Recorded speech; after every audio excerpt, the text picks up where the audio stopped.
Oh people, I have something very important to say to you. Please gather around and lend me an attentive ear. You may have noticed in the Muslim world, people have been going crazy. People have died, houses have been burnt, and everybody is in a state of chaos. Why is this the case? Because one of the best men to have walked this planet has been insulted and degraded. We had this vile expression of speech, this degradation, this manifestation of immorality.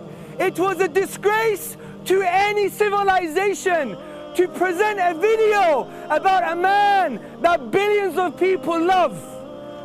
Any civilization, whether it's the West or the East, disagrees with this vile degradation. It's a manifestation of dishonesty, of vileness and immorality. And we are here to tell you who this man was. Because people degrade this man because they don't know who he is. And this man is Muhammed, Sallalahu alayhi, wasalim, upon whom be peace. So who was Muhammad? Muhammad was a man that came 1400 years ago into an environment in 7th century Arabia where men were burying their daughters alive, and he stopped this evil practice. When women were being abused, prostitution was rife, it was everywhere. There was injustice, there was economic injustice. And this was the reality of 7th century Arabia. And Muhammad, upon whom be peace, came and brought peace and tolerance and justice not only to the 7th century but to the whole world. But you may be saying to me, so what? Many people may have done this. But the argument is that this man Muhammad, upon whom be peace, he had a claim. Not only did he do all these amazing things, but he said, I am the messenger of God. I am the messenger of Allah. So as rational human beings, and we're all thinking human beings, we're all intelligent in our own unique way, we all adopt a sense of common sense. We will never cross the road blindfolded. We'll cross the road using our senses. So let's use our minds and approach the claim of Muhammad, upon whom be peace, in this way. So he said, I am the messenger of God. Let's test this out. We know there are 4 options. He was either lying, he was deluded or crazy, he was both lying or deluded, or he was speaking the truth. These are the logical options, and let's work together as thinking human beings to see who Muhammad was. Was he a liar or was he speaking the truth? The first option, he was a liar. I'm going to argue to claim Muhammad, upon whom be peace, a liar, is equivalent of claiming that no one on earth has ever spoken the truth. No one. Because the psychological profile of Muhammad sallallahu alayhi wasallam does not fit the profile of a liar. Why? Because he was tortured, he was boycotted, he was so hungry he tied 2 rocks, 2 stones to his stomach. He saw his beloved companions being murdered and tortured. He was boycotted from his beloved city. He was harmed so much that people used to step on his neck and almost break his neck. He was stoned by the people he loved, children, and he loved children so much. He was a mercy to children, but he was stoned by children for hours because he went to a town in Arabia just to call them to what? The belief in the one true God, in the belief in La ilaha illallah. There is no deity worthy of worship except the deity, Al-Ilah, Allah, which means the deity. This was his message, but he was starving. There was no smoke coming from the house of his wife for 6 months. So we see the calamity, the chaos, all all for a simple, profound message. Also, he was offered riches and power and money and women and glory and status, but he rejected all of that just for a simple, profound message that is so intuitive to all of us. La ilaha illallah, which means there is no object worthy of worship but the deity himself. That was the reality. But also even more profound, we know the Prophet Muhammad, upon whom be peace, he was a statesman, and there were battles, and these battles were to defend the Muslims and the non-Muslims, because under the Medinan state we had to protect everybody within that state, even the non-Muslims. This is why the Prophet Muhammad, upon whom be peace, said, whoever harms a non-Muslim under our protection harms the Prophet himself. So when he was fighting in the battle of Hunain, the thousands of arrows were coming and his companions had to inevitably almost retreat. He still marched forward and he said, I am the messenger of Allah and I am not a liar. Look at the bravery. Does this befit the profile of a liar? Does this fit the profile of Allah? No, it doesn't. And this is why, if this is true, then we could never claim he's a liar. To claim Muhammad a liar, upon whom be peace, is to claim no one has ever spoken the truth. Because no one has done all of this just for a simple, profound message. To reject Muhammad, upon whom be peace, is rejecting your own mother. Because the only reason you know your mother is your mother is because she told you, your dad told you, and your family told you. Testimony. But we have the testimony of history that's far more profound and has far more implications that says this man could never have been a liar. Let's go to the second option. He was deluded or crazy. Well, how can we say this man is deluded or crazy? Let's first go to his teachings. Are his teachings the product of a deluded man? He said, upon whom be peace, there is no harming and no reciprocating of harm. He said, you will not truly believe unless you love for others what you love for yourself. He said, if you put kindness or compassion in something, it elevates it. If you remove compassion and kindness, it degrades it. He also said that we must be just. He said, اتَّقُوا الظُّلْمَ فَإِنَّ الظُّلْمَ ظُلُمَاتٌ يَوْمُ الْقِيَامَةِ, which is the Arabic, and the English is, be conscious of oppression. Be conscious of injustice, for it's going to be darkness on the day of judgment. The Prophet Muhammad, upon whom be peace, he gave us an amazing economic theory that has transcended communism, socialism, liberalism, neoliberalism, libertarianism, utilitarianism, all the isms and schisms and the mirages that we chase in the political desert. He transcended all of this because he said to us that the son of Adam, you, the human beings, all they need is food, shelter and clothing. He defined their essential limited needs and therefore created an economic theory of distribution. But capitalism has failed us, the disease of capitalism, because it says there's too many needs, not enough resources. But the Food Agricultural Organization has said there is enough calories on this planet to feed 3 planets. So 1400 years ago, his geopolitical theory transcends time. So how can we say this man was mad or deluded?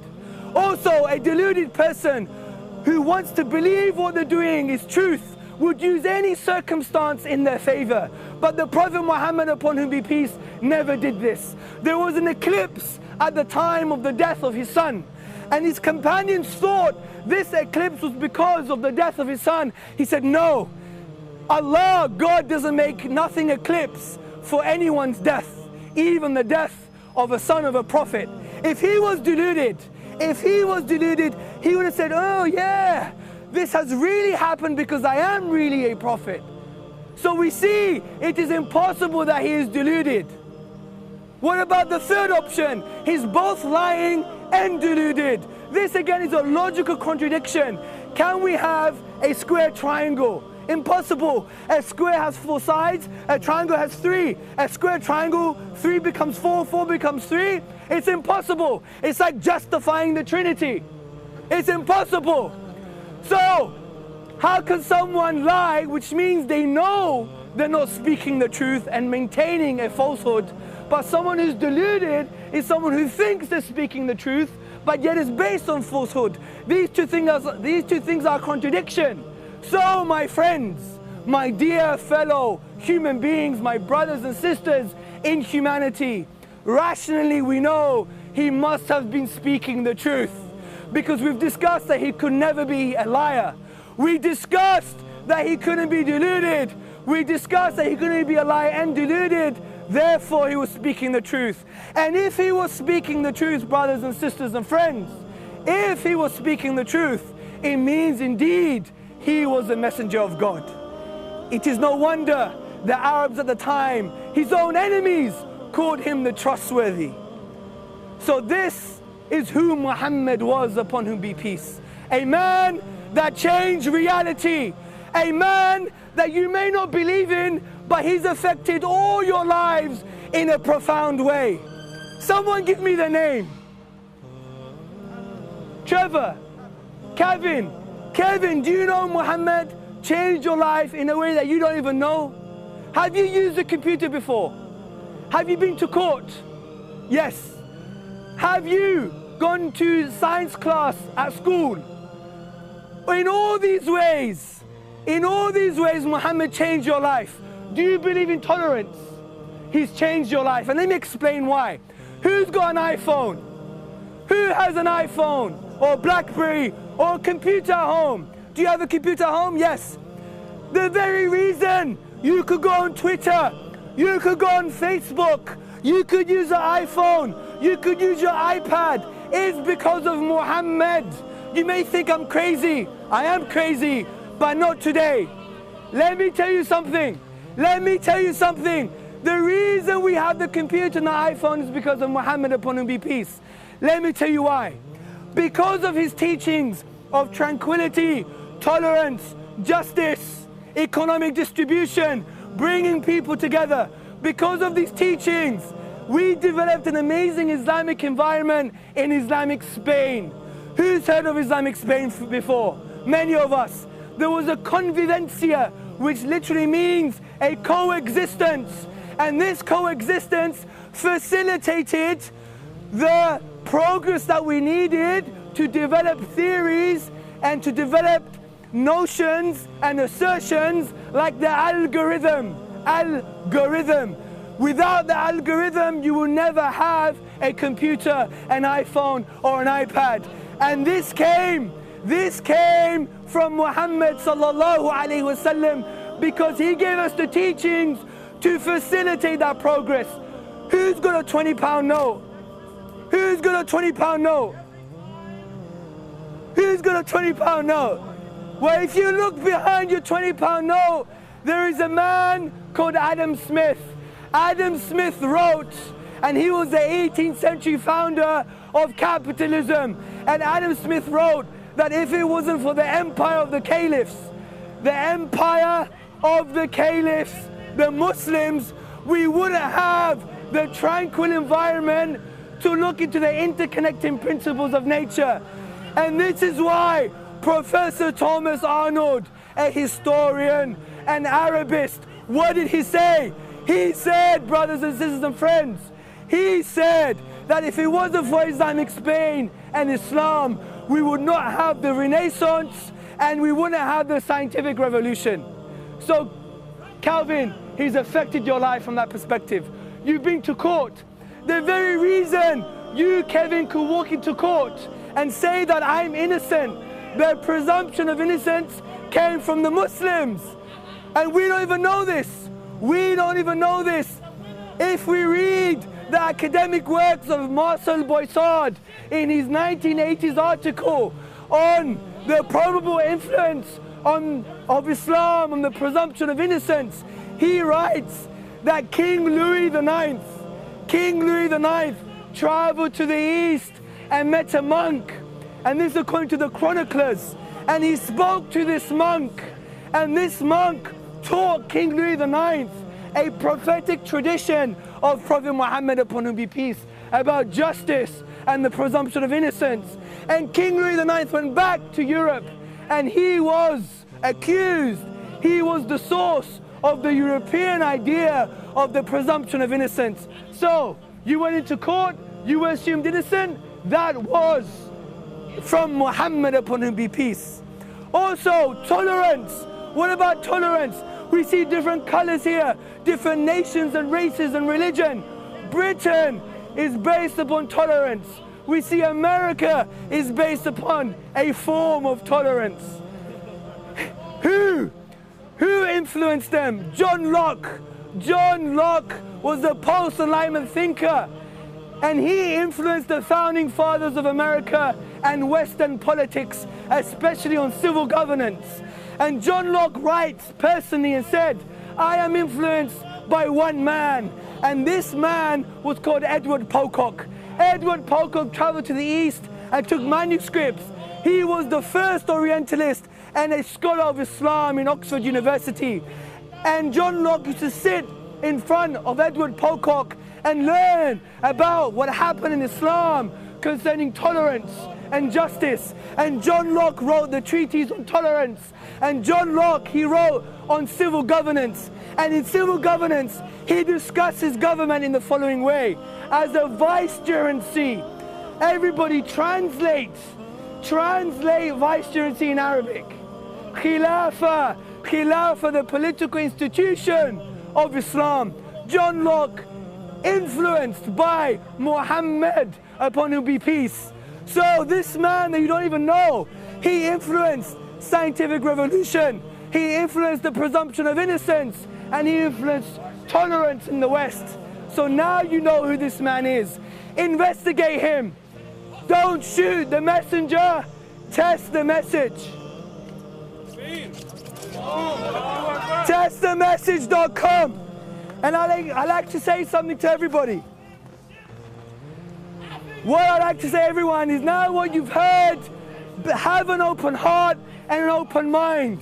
And if you don't know, then ask. As the Prophet Muhammad, upon whom be peace, said, the cure to ignorance is to ask and learn.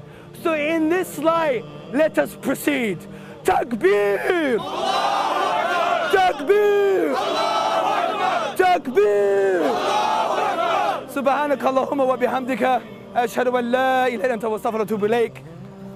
May Allah guide you and bless you and shower you with His mercy and His love. From me, Assalamu alaikum.